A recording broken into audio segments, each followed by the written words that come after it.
La CPI qui ne conteste pas le droit d'Israël à se défendre, mais qui accuse les dirigeants israéliens d'avoir ensuite commis des crimes contre l'humanité en utilisant notamment la famine comme arme de guerre dans la bande de Gaza.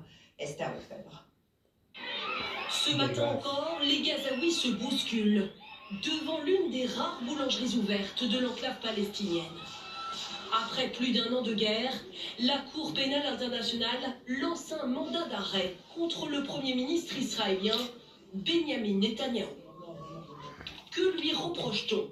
Selon les trois juges de la CPI, il est pénalement responsable de crimes de guerre de famine comme méthode de guerre, ainsi que des crimes contre l'humanité, de meurtres, persécutions et d'autres actes inhumains.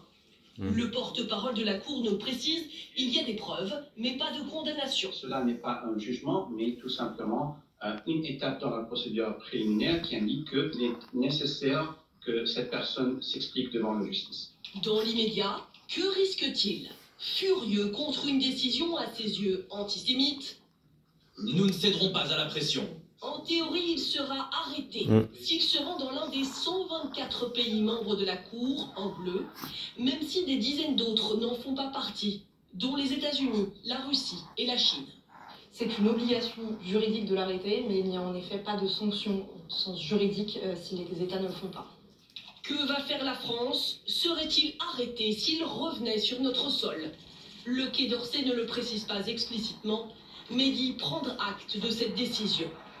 Officiellement, voici la position européenne. La décision de la Cour doit être respectée et appliquée. Mais la Hongrie, éternel rebelle, vient d'envoyer une invitation officielle à Benjamin Netanyahou. En Algérie, ce sont, selon ses proches et plusieurs médias, l'auteur qui vit en France et qui a même obtenu cette année la nationalité française a disparu samedi à son arrivée à l'aéroport d'Alger.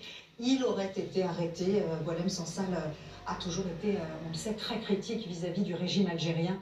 Emmanuel Macron s'est dit aujourd'hui très préoccupé par cette disparition. En un an, mais les images, vous allez le voir, sont toujours aussi fascinantes. À chaque fois, la lave grignote un peu plus cette péninsule au sud de la capitale. Et hier, c'est un site hautement touristique qui a été touché. Sylvie Pinatel.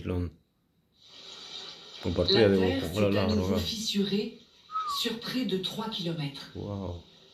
Et la langue de lave s'est cette fois déversée sur le réseau routier. Et sur le parking de l'une des destinations les plus populaires d'Islande, les piscines naturelles d'eau chaude du Blue Lagoon, évacuées quelques heures avant. C'est depuis un an la 7e éruption de ce volcan qui s'est réveillé en 2021 au sud-ouest du pays.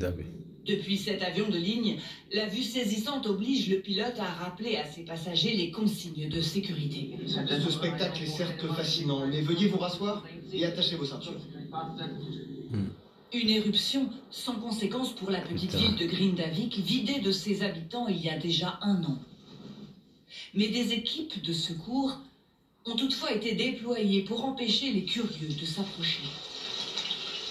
Notamment de ces fumées noires hautement toxiques, puisque c'est le bitume qui se consume sous la lave. Ces sismologues, eux, viennent récupérer leur matériel.